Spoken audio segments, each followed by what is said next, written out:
Dubai میں میری شادی ہوئی تھی اور میں بہت خوش تھی۔ میرے شوہر نے مجھے اور میری فیملی کو سونے میں تول دیا۔ میں دنیا کی خوش قسمت لڑکی تھی، خود کو تصور کر رہی تھی، لیکن اس وقت میرے پیروں تلے سے زمین نکل گئی جب رات کو شوہر کے بجائے لمبے چوڑے 4 عربی میرے کمرے میں داخل ہوئے اور ان سب نے باری باری میرے ساتھ۔ آپ سنیں گے تو دل دہل جائے گا۔ آج میں بہت خوش تھی۔ آج میری رخصتی کا دن تھا۔ میرے شوہر حمزہ نے میرے ہاتھوں کو اپنے ہاتھوں میں مضبوطی سے تھام رکھا تھا اور ہم دونوں اپنے گھر سے روانہ ہو کر ایئرپورٹ کے اندر قدم بڑھا چکے تھے۔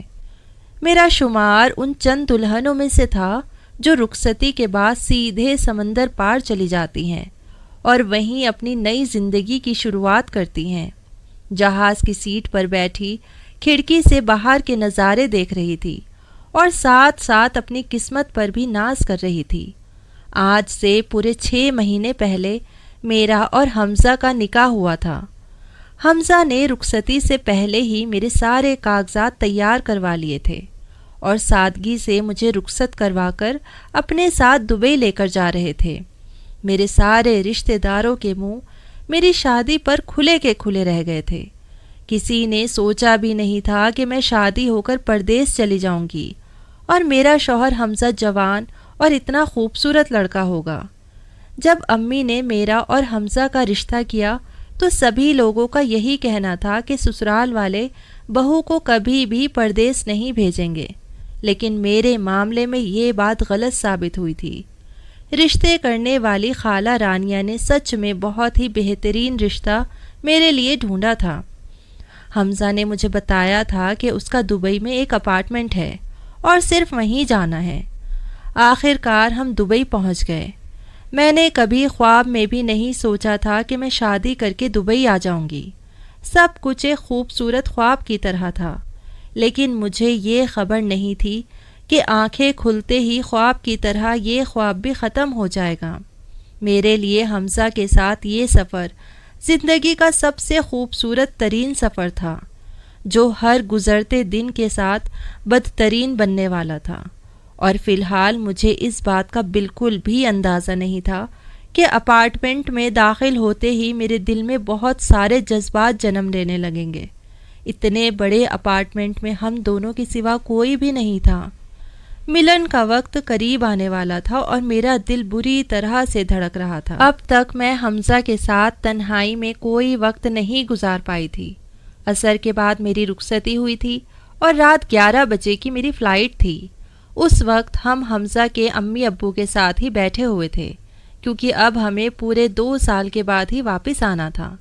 اسی لیے اپارٹمنٹ پہنچ کر مجھے بہت تھکن محسوس ہو رہی تھی۔ اتنا عالی شان اپارٹمنٹ میں نے آج تک نہیں دیکھا تھا۔ وہ بہت زیادہ بڑا اور خوبصورت بھی تھا۔ مجھے ایسا محسوس ہو رہا تھا جیسے میں غریب گھر سے اٹھ کر سیدھا محل میں چلی گئی ہوں۔ ہم جیسی غریب لڑکیاں تو ایسا خواب دیکھنے سے پہلے کئی بار سوچتی ہیں۔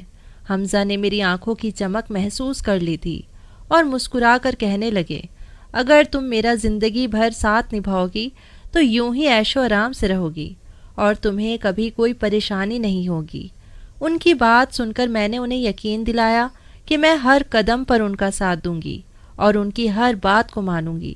میں حمزہ سے بے حد محبت کرتی تھی اور ان کے قریب آئی تو کہنے لگے کہ پہلے تم تیار ہو جاؤ اور بیڈ روم میں جا کر بیٹھ جاؤ، میں شادی کا تحفہ لے کر تمہارے کمرے میں آتا ہوں۔ ہر لڑکی کی طرح شادی کی رات کو لے کر تمہارے بھی حسین خواب ہوں گے۔ میں نہیں چاہتا کہ تمہاری زندگی میں کسی بھی چیز کی کوئی کمی رہ جائے۔ میں چاہتا ہوں جب تمہارا گھونگھٹ اٹھے تو تم حیران رہ جاؤ۔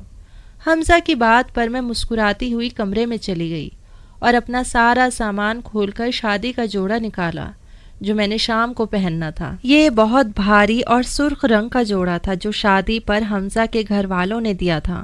میں نے اسے دوبارہ سے پہن لیا اور تیار ہو کر بیڈ پر حمزہ سے محبت کا اظہار کرنے لگی۔ میں سوچ رہی تھی کہ حمزہ کس قدر اچھے انسان ہیں جو میری چھوٹی سے چھوٹی خوشی کا اتنا خیال رکھ رہے ہیں، ورنہ میں نے اپنی سعدیہ باجی کو شادی کے بعد اپنی چھوٹی بڑی خوشیوں کے لیے ترستے ہی دیکھا تھا۔ سعدیہ باجی کے شوہر مراد بھائی نہ ہی اچھا کماتے تھے اور نہ ہی باجی کی ضرورتوں اور خوشیوں کی پرواہ کرتے تھے۔ ان کی وجہ سے امی نے یہ فیصلہ کیا کہ میری شادی کسی اچھی جگہ پر کریں گی جو مجھے باہر بھیج دے تاکہ میرا مستقبل سنور سکے۔ امی نے رانیہ خالہ کو صاف صاف کہہ دیا کہ میرے لیے کسی ایسے بڑے گھر کا رشتہ دکھاؤ جو باہر کے ملک میں شفٹ ہو اور اچھا پیسہ کماتا ہو۔ انہوں نے یہاں میری شادی ہرگز نہیں کرنی تھی۔ رانیہ خالہ ایک آر پار نظر مجھ پر ڈالتے ہوئے کہنے لگی کہ ارے بہن، اپنی حبیبہ کے لیے تو ایک سے بڑھ کر ایک رشتہ مل جائے گا۔ اتنی کم عمر ہے اور اتنی خوبصورت لڑکی کے لیے رشتے تلاش کرنا کون سا مشکل کام ہے۔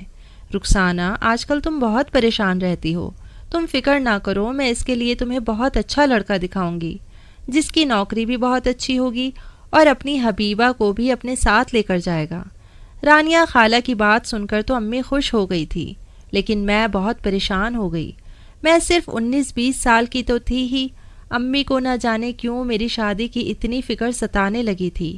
انہوں نے بہت سارے رشتے کروانے والی آنٹیوں سے میرے رشتے کی بات کی ہوئی تھی اور رانیہ خالہ بھی انہی میں سے ایک تھی۔ رانیہ خالہ کا نمبر کسی دوست کے ذریعے سے امی کو ملا تھا اور امی نے ایک فون کال کی اور وہ ہمارے گھر دوڑی دوڑی چلی آئی۔ اب تک نہ جانے کتنے لڑکے اس نے امی کو دکھا دیے تھے، لیکن امی کو کوئی بھی لڑکا سمجھ نہیں آتا تھا۔ میری بڑی بہن سعدیہ کی شادی بھی کچھ ٹھیک نہیں چل رہی تھی۔ اس کا شوہر بہت کم کماتا تھا اور ان کے گھر کا گزارا بھی بڑی مشکل سے چل رہا تھا۔ 2 دن پہلے ہی سعدیہ باجی ہم سے ملنے آئی تھی تو وہ اپنی قسمت پر بہت آنسو بہانے لگی۔ اسی وقت امی نے فیصلہ کر لیا تھا کہ وہ میری شادی کسی ایسے لڑکے سے کریں گی جو ملک سے باہر ہو، اچھی جاب کرتا ہو۔ مجھے لگا امی نے یہ سب وقتی طور پر کہا ہے، لیکن یہ سچ تھا۔ مجھے تو اپنا گھر چھوڑنے پر بھی خوف آتا تھا۔ سمندر پار کیسے جا سکتی تھی؟ رانیہ خالہ کے جاتے ہی میں امی کے قدموں میں بیٹھ گئی۔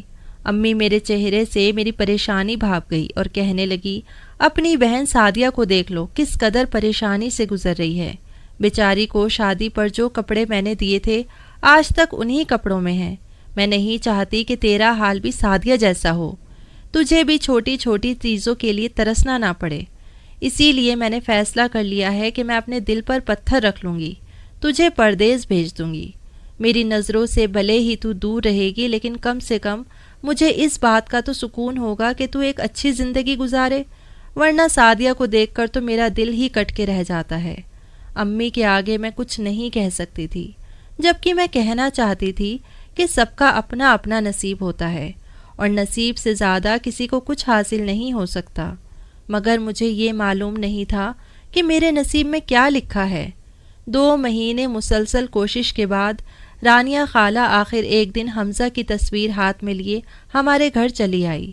امی کو پہلی ہی نظر میں وہ پسند آ گیا۔ رانیہ خالہ نے بتایا کہ اس کا دبئی میں بہت اچھی نوکری ہے اور وہیں اس کا ذاتی اپارٹمنٹ بھی ہے اور وہ اپنی دلہن کو بھی شادی کے بعد اپنے ساتھ لے جائے گا۔ یہ سن کر تو امی کی خوشی کی انتہا نہ رہی۔ اتنا خوبصورت اور جوان لڑکا اور پھر اتنے پیسے والا۔ رانیہ خالہ نے بتایا کہ وہ لوگ اس شہر کے نہیں ہیں، لیکن یہ سن کر امی خاموش ہو گئی، کیونکہ وہاں تو ہمارا کوئی جاننے والا بھی نہیں رہتا تھا۔ امی کہنے لگی کہ اپنے شہر کے ہوتے تو معلومات کرنے میں آسانی ہوتی، اور امی کو سمجھ نہیں آ رہی تھی کہ دوسرے شہروں میں شادی کیسے ہوگی۔ رانیہ خالہ کہنے لگی کہ اتنا مت سوچو، تمہاری بیٹی کو شادی کر کے دوسرے شہر نہیں بلکہ دوسرے ملک چلے جانا ہے۔ لڑکے والے خود ہمارے شہر آئیں گے، سادگی سے شادی کریں گے اور یہاں سے ہماری حبیبہ حمزہ کے ساتھ دبئی چلی جائے گی۔ تمہیں کون سا وہاں جا کر معلومات کرنی ہے؟ رانیہ خالہ کی بات سن کر امی کچھ راضی ہو گئی، کیونکہ اگر مجھے دوسرے شہر بھیجنا ہی نہیں تھا تو وہاں کی معلومات کرنے کی کیا ضرورت تھی۔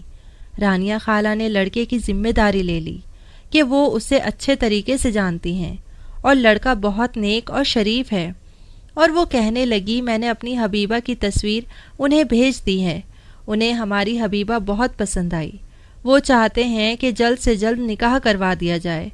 وہ لوگ خود آئیں گے نکاح کروانے کے لیے، اور اس کے بعد جیسے ہی اپنی حبیبہ کے کاغذات تیار ہو جائیں گے تو حمزہ خود اسے رخصت کروا کے لے جائے گا۔ رانیہ خالہ کی باتیں کسی سہانے سپنے کی طرح معلوم ہو رہی تھی۔ ہم جیسے غریب گھروں میں بڑے لوگوں کا رشتہ آنا نصیب والی بات تھی۔ امی کہنے لگی، رانیہ بہن تم رشتے کی بات چلاؤ، باقی جو میری حبیبہ کے نصیب میں ہوگا وہ اسے مل جائے گا۔ ہفتہ بھی نہیں گزرا تھا اور میرا رشتہ حمزہ کے ساتھ پکا ہو گیا۔ حمزہ کے اماں ابا ہمارے یہاں آئے تھے اور انہوں نے ہی میری امی کے ساتھ سارے معاملات طے کیے تھے۔ نہ ہی انہیں جہیز کا کچھ لالچ تھا اور نہ ہی انہیں ہم سے کچھ چاہیے تھا۔ وہ بڑی سادگی سے نکاح کرنا چاہتے تھے۔ سعدیہ باجی اور مراد بھائی کو جیسے ہی میرے رشتے کا علم ہوا تو وہ ہمارے گھر آ گئے۔ مراد بھائی نے امی کو منع بھی کیا کہ اس طرح انجان لوگوں میں رشتہ نہ کرے، نہ جانے لڑکا کیسا ہو، باہر کیا کام کرتا ہو، ہمیں کیا معلوم۔ رانیہ خالہ صرف رشتہ کروانے والی ہے، انہیں صرف پیسوں سے مطلب ہے، آپ اس کی ہر بات پر کیسے یقین کر سکتی ہیں؟ مراد بھائی کی بات سن کر امی کو غصہ آ گیا۔ غصے میں کہنے لگی، تم نے آج تک میری بیٹی کو کون سا سکھ دے دیا ہے؟ میری آنکھوں کے سامنے ہے، پھر بھی میں اس کے لیے تڑپتی رہتی ہوں۔ اچھا تو ہے حبیبہ پردیس چلی جائے گی اور خوشی سے اچھی زندگی گزارے گی۔ تمہیں میری حبیبہ کی فکر کرنے کی کوئی ضرورت نہیں ہے، تم سعدیہ کی فکر کرو، یہی کافی ہے۔ امی کی کڑوی باتوں نے مراد بھائی کا تو منہ ہی بند کروا دیا تھا۔ جہاں نوکری کرتے تھے وہاں کسی نہ کسی وجہ سے ان کی نوکری ختم ہو جاتی تھی، ورنہ شادی سے پہلے تو بہت ہی اچھا کماتے تھے، لیکن شاید ان کے ستارے گردش میں تھے۔ امی نے نہ ہی خاندان والوں کو کوئی بات کہی اور نہ ہی مراد بھائی کی کوئی بات سنی۔ امی کو رانیہ خالہ کی باتوں میں اتنا یقین تھا اور حمزہ کے ماں باپ بھی بہت اچھے پڑھے لکھے لوگ معلوم ہو رہے تھے۔ اب انٹرنیٹ کے ذریعے میرا اور حمزہ کا نکاح پڑھا دیا گیا تھا۔ حمزہ کے ماں باپ واپس چلے گئے اور ساتھ ہی میرے کاغذات بھی لے کر چلے گئے، کیونکہ سارے پیپرز وہی تیار کروانے والے تھے۔ ان کو اب 6 مہینے بعد میری رخصتی کے لیے آنا تھا۔ یہ 6 مہینے جیسے پلک جھپکتے ہی گزر گئے۔ ان 6 مہینوں میں حمزہ نے بہت بار امی کو بھی فون کیا اور کئی دفعہ مجھ سے بھی بات کی۔ وہ واقعی بہت اچھے اور محبت کرنے والے انسان تھے۔ انہوں نے دبئی سے میرے لیے بہت سارے گفٹ بھی بھیجے تھے۔ امی اپنے فیصلے پر بے حد خوش تھی کہ انہوں نے میرے لیے ہیرا چن لیا ہے۔ پیپرز تیار ہو گئے۔ حمزہ اکلوتا بیٹا تھا۔ ان کے ماں باپ نے میری خوبصورتی سے متاثر ہو کر مجھے اپنی بہو بنا لیا۔ شادی پر ان لوگوں نے مجھے بہت قیمتی جوڑے اور امی کو بھی ایک سونے کا ہار دیا، ساتھ ہی سعدیہ باجی کو بھی سونے کی بالیاں بنا کر دی۔ میرے خاندان والوں کو تو یقین ہی نہیں آ رہا تھا کہ میری قسمت ایسے کھلے گی۔ خیر حمزہ کے گھر والے اپنی بات کے پکے نہیں رہے اور جس دن میری رخصتی ہوئی اسی دن میں دبئی کے لیے روانہ ہو گئی۔ امی نے مجھے بہت ساری نصیحتیں کر کے رخصت کیا تھا کہ میں حمزہ کی ہر بات پر عمل کروں گی اور انہیں کبھی ناراض نہیں کروں گی۔ میں گھونگھٹ ڈالے بستر پر بیٹھی ہوئی تھی اور سوچ رہی تھی کہ جب قسمت میں حمزہ جیسا ساتھی لکھا ہو تو واقعی زندگی بہت خوبصورت ہو جاتی ہے۔ حمزہ جیسے خوبصورت مرد کے ساتھ آنے والے وقت کا سوچ کر ہی میں شرم سے لال ہو رہی تھی۔ کمرے کا دروازہ کھلنے کی آواز آئی تو میں نے نظریں جھکا لی۔ نہ جانے مجھے کون سا سرپرائز ملنے والا تھا جو اس وقت اتنی دیر لگا دی۔ قدموں کی آہٹ آہستہ آہستہ قریب آ رہی تھی اور پھر جیسے ہی گھونگھٹ اٹھایا تو میری تو چیخیں ہی نکل گئی۔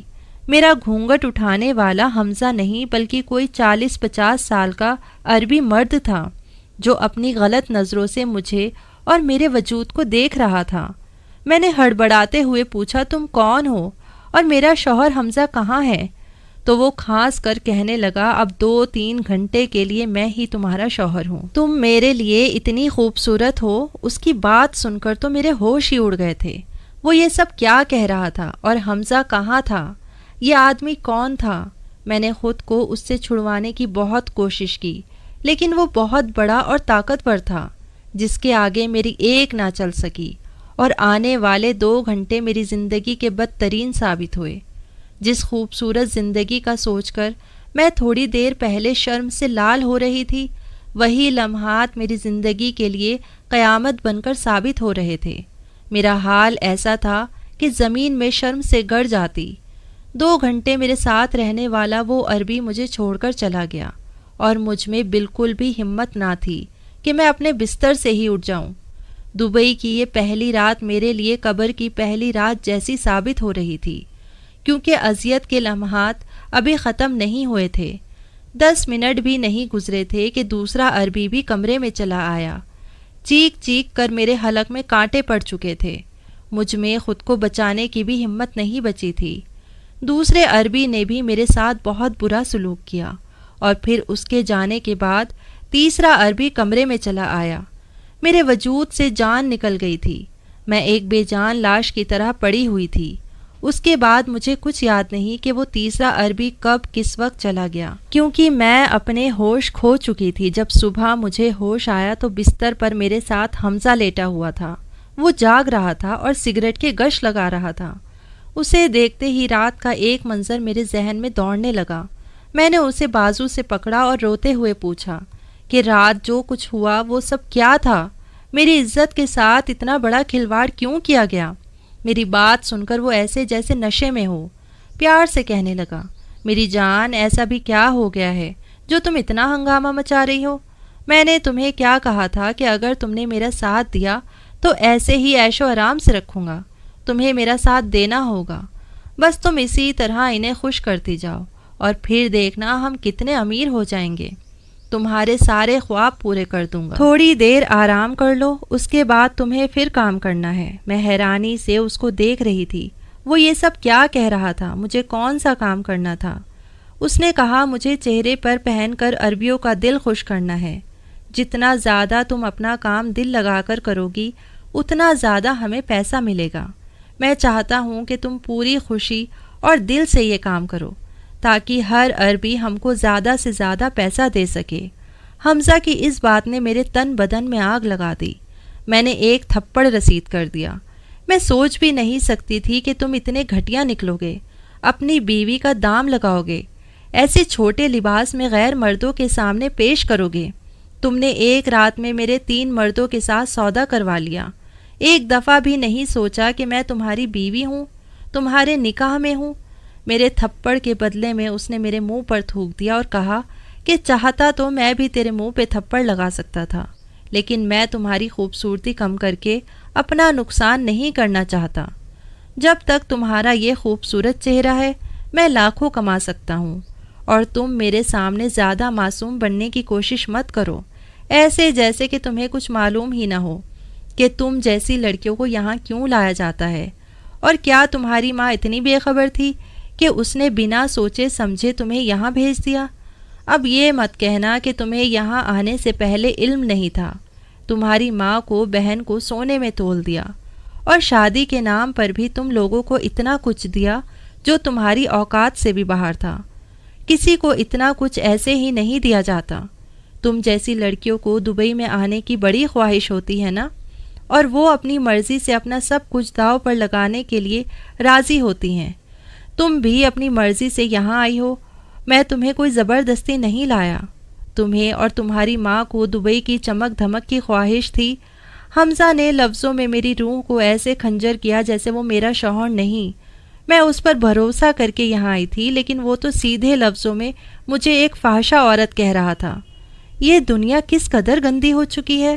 میں حمزہ کے قدموں میں گر گئی اور روتے ہوئے اس سے فریاد کی کہ مجھے واپس بھیج دو، لیکن میری بات سن کر وہ زور زور سے ہنسنے لگا۔ وہ بغیر منافع کمائے مجھے کیسے چھوڑ سکتا تھا؟ اس نے زبردستی میرا ہاتھ پکڑا اور مجھے باہر لے گیا، جہاں اس نے مجھے شارٹ ڈریس پہنایا۔ زبردستی ڈریس پہنا کر مجھے ڈانس فلور پر کھڑا کر دیا۔ میرا رونا دھونا سب بیکار تھا، کیونکہ وہاں ساری لڑکیاں میرے جیسی تھی جن کو زبردستی اس مقام تک پہنچایا گیا تھا۔ میں جتنا ان سب سے بچنے کی کوشش کرتی یا خود کو بچاتی، عربی میرے ساتھ اتنا ہی غلط کرتے۔ میں سمجھ گئی تھی کہ میرا چیخنا چلانا ان مردوں کو مزید میری طرف کھینچ رہا ہے، اس لیے میں پوری طرح خاموش ہو گئی، اور پھر جو کچھ میرے ساتھ ہوتا رہا میں بیان بھی نہیں کر سکتی۔ 15-20 دنوں تک میں ایسی ہی رہی۔ حمزہ مجھے ڈانس بار میں لے جاتا اور وہاں مجھے نشے کے انجیکشن لگا کر بے ہوش کر دیتا، اور پھر جس عربی کو میں پسند آتی وہ میری منہ مانگی قیمت ادا کر کے کچھ گھنٹوں کے لیے مجھے اپنے ساتھ لے جاتا۔ 15-20 دن میں مجھے یہ بات اچھی طرح سے سمجھ آ گئی کہ میری یہ بربادی اس وقت تک جاری رہے گی جب تک میری یہ خوبصورتی رہے گی۔ جس دن میری خوبصورتی نہ رہی میں حمزہ کے لیے آمدنی نہیں بن سکتی۔ اور 20 دن بعد میں نے ایسا قدم اٹھایا جس کے بارے میں کبھی کوئی لڑکی نہیں سوچ سکتی۔ میں نے کچن میں جا کر اپنا آدھا چہرہ ہی جھلسا ڈالا۔ میری چیخیں آسمان پر تھی، لیکن یہ درد اس درد سے بہت کم تھا جو میں اتنے دنوں سے جھیل رہی تھی۔ حمزہ کہیں باہر گیا ہوا تھا۔ وہ واپس لوٹا تو میرا چہرہ دیکھ کر اس کی حالت خراب ہو گئی۔ حمزہ مجھے اسپتال لے گیا، لیکن میرا چہرہ اس قدر جھلس گیا تھا کہ ڈاکٹر نے بتایا کافی زیادہ سرجری ہونے کے بعد بھی پہلے کی طرح خوبصورت نہیں ہو سکتا۔ حمزہ نے گھر آ کر مجھ پر بہت زیادہ تشدد کیا، لیکن اس سے زیادہ اب کچھ بھی نہیں کر سکتا تھا، کیونکہ اب کوئی بھی میری قیمت ادا کرنے والا نہیں تھا۔ غصے کے عالم میں اس نے میرا سامان باندھا اور مجھے میرے ملک بھیج دیا، کیونکہ اب میں اس کے کسی کام کی نہیں رہی تھی۔ میں جہاز میں بیٹھی اپنی بربادی پر آنسو بہا رہی تھی۔ میرا چہرہ دیکھنے لائق نہیں تھا۔ مہینے بھر پہلے کی بات تھی جب یہ سفر میری زندگی کا سب سے خوبصورت سفر تھا، لیکن اب یہ بدصورت بن گیا تھا۔ ایئرپورٹ پر اتر کر میں نے وہیں سے مراد بھائی کو فون ملا دیا، کیونکہ مجھے انہی کا نمبر یاد تھا۔ میری ایک کال پر وہ ایئرپورٹ پر آ گئے۔ مجھے دیکھ کر ان کی بھی چیخیں نکل گئی۔ ان کے ساتھ میں واپس اپنے گھر پہنچ گئی۔ میری ماں کو تو سکتہ ہو گیا تھا۔ ان کے لیے اس بات پر یقین کرنا بہت ہی مشکل تھا کہ حمزہ اتنا بڑا دھوکے باز نکل سکتا ہے۔ مراد بھائی نے رانیہ خالہ کا پتہ کروایا، کیونکہ انہی کے ذریعے سے یہ رشتہ ہوا تھا، لیکن رانیہ خالہ تو اپنا گھر چھوڑ کر نہ جانے کہاں چلی گئی تھی۔ حمزہ کے گھر کا جو پتہ ہمارے پاس تھا وہ بھی کرائے کا تھا، اور وہاں کبھی حمزہ کے ماں باپ رہے ہی نہیں تھے۔ کون جانتا تھا کہ حمزہ کے اصلی ماں باپ کون تھے بھی یا نہیں؟ اس بات کو آج پورا 1 سال ہونے والا ہے۔ میں اپنا جلا ہوا چہرہ اور اپنی لٹی ہوئی زندگی کے ساتھ اپنی ماں کی دہلیز پر بیٹھی ہوں۔ میری ماں تو اس دن کے بعد سے ایسی خاموش ہوئی جیسے ان کے منہ میں زبان ہی نہ ہو۔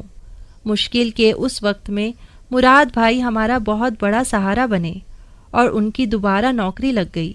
ہمارے پاس حمزہ کے خلاف نہ کوئی ثبوت تھا اور نہ کوئی ایسا گواہ کہ ہم حمزہ کے خلاف کوئی کارروائی کروا سکتے۔ اس لیے میں نے اپنا یہ معاملہ اللہ کے اوپر چھوڑ دیا ہے۔ میری سب ماؤں، بہنوں اور بچیوں کے ماں باپ سے گزارش ہے کہ اپنی بیٹیوں کا رشتہ بہت سوچ سمجھ کے اور دیکھ بھال کے کریں۔ پردیس کی چمک دھمک میں اندھے ہو کر اپنی بیٹیوں کو پرایا نہ کریں کہ ان کا انجام بھی خدا نخواستہ میرے جیسے ہی ہو جائے۔ اگر آپ کو میری کہانی پسند آئے تو چینل کو سبسکرائب کرنا نہ بھولیں اور ویڈیو کو لائک ضرور کریں۔